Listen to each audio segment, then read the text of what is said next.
Welcome back, everyone. This is Sheepdog Smokey, and we've got a doozy one here that the irony just never ceases to amaze me, and it never dawns on those who it should.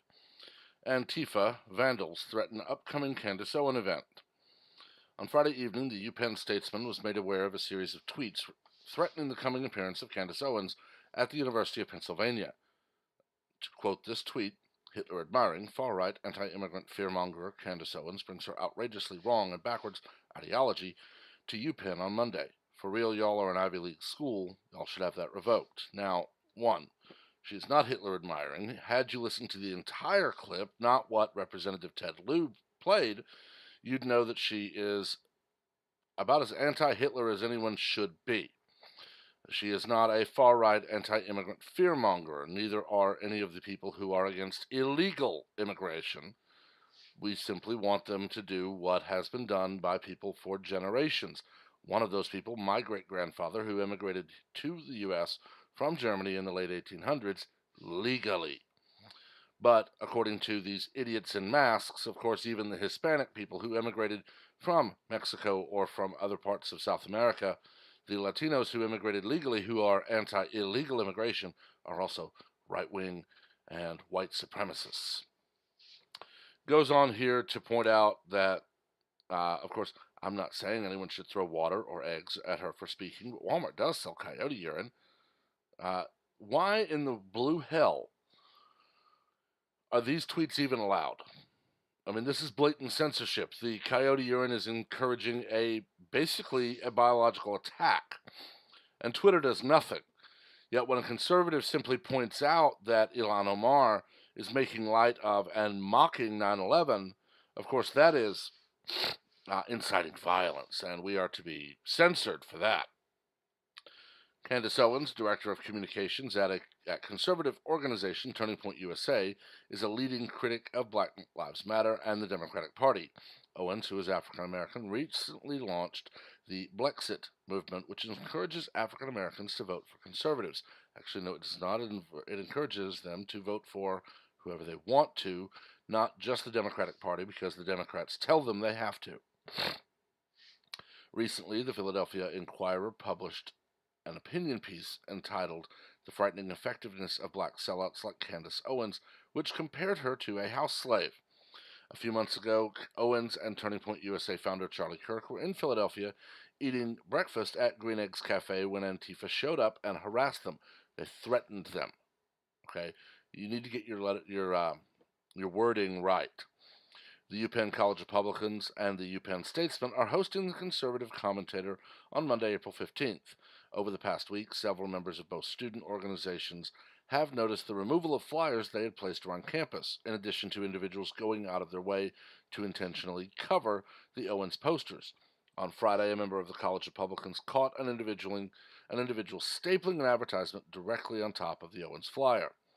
And you can see here the UPenn Statesman. Just 3 days before Real Candace O event with UPenn GOP, people are trying to erase a woman of color from a historically white space. Check your white privilege, Groovy Gabe. I normally don't use the term white privilege, but that's exactly what these liberals are basically doing. What they accuse white people who are non-liberal of doing every day by existing. The supposed Antifa and the other liberal hacks at this college are demanding that Owens, a young woman of color, be barred from campus because she is conservative. She is not a Hitler admirer. She is not far right. She is not anti immigrant. She is not hate mongering. She is not fear mongering. She is a conservative young woman who uses her brain to decide how she will vote. But of course, liberals cannot even fathom this because in their mind, the GOP is the party of slavery, which it's not.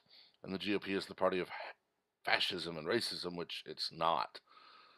The party of just everything evil.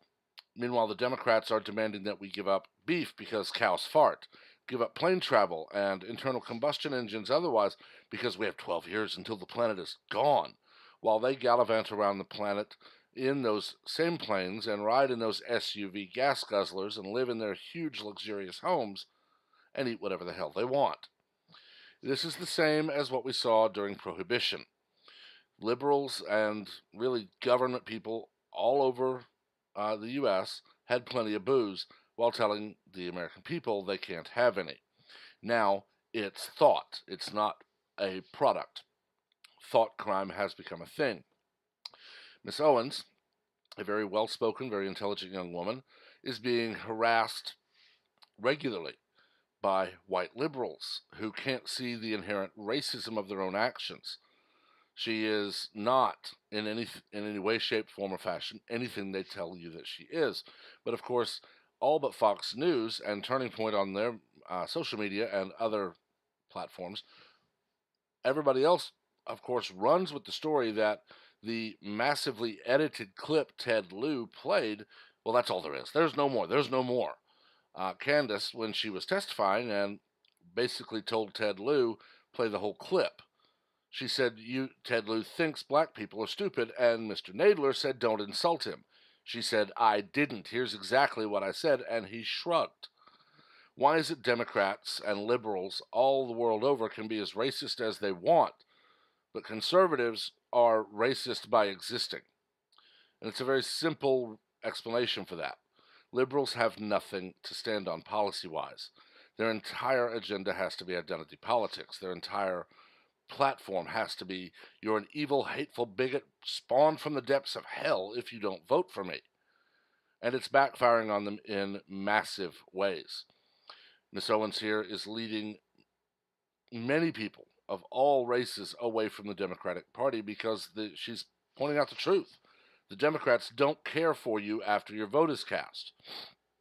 We've seen Democrats run on reducing taxes and making things more accessible, like health care, for years. And as soon as the vote is over, health care, well, we have to pass it to find out what's in it, and your costs go up. Well, no, I'm sorry, we have to raise your taxes. We can't lower them because we need the money. Well, no, I'm sorry, liberals, but your visage of humanity and compassion and tolerance is gone. The world is seeing you for what you are: hateful, spiteful little children who can't stand when anyone goes against you. I don't know, honestly, if UPenn had the event or not, but if they didn't, then they owe Miss Owens and Turning Point as an organization a massive apology for bowing to cowards in masks who threaten violence and harassment and more simply because Candace Owens does not think like they do. It's the same thing we saw in California at UC Berkeley when someone was invited. I believe it was Ben Shapiro, not 100%, but when a conservative speaker was invited to a private event, which this was as well, liberals on that campus rioted, started to destroy the campus, and even assault people who disagree with them. There's the old adage that if a conservative doesn't like something, they avoid it. If a liberal doesn't like something, it must be forcibly removed from society. Well, this is exactly where that comes from. A liberal likes someone, like maybe Linda Sarsour, who is one of the most hateful people on the planet. She is to be praised and lauded, and everyone is required to listen to her and to put in practice what she says. And no one may complain that she's invited to a public space on that campus. But a private event is scheduled with someone invited to attend, and people not going to that event riot and assault people because they can't stand that someone they hate with a bloody passion might be able to speak to people that they also hate. 1984 is coming true all around us. We're seeing people silenced online and off. We're seeing entire ideologies labeled hateful or criminal because they don't go along with the Democratic agenda. And this is a dangerous time. But I've talked about this one long enough. Let me know what you think. Just remember, keep it civil. We don't learn from arguments. We learn from debate. Also, please like and share the video, and make sure to subscribe and turn on notifications so that you're kept abreast of all new content as it is posted. Until the next time, have a wonderful day.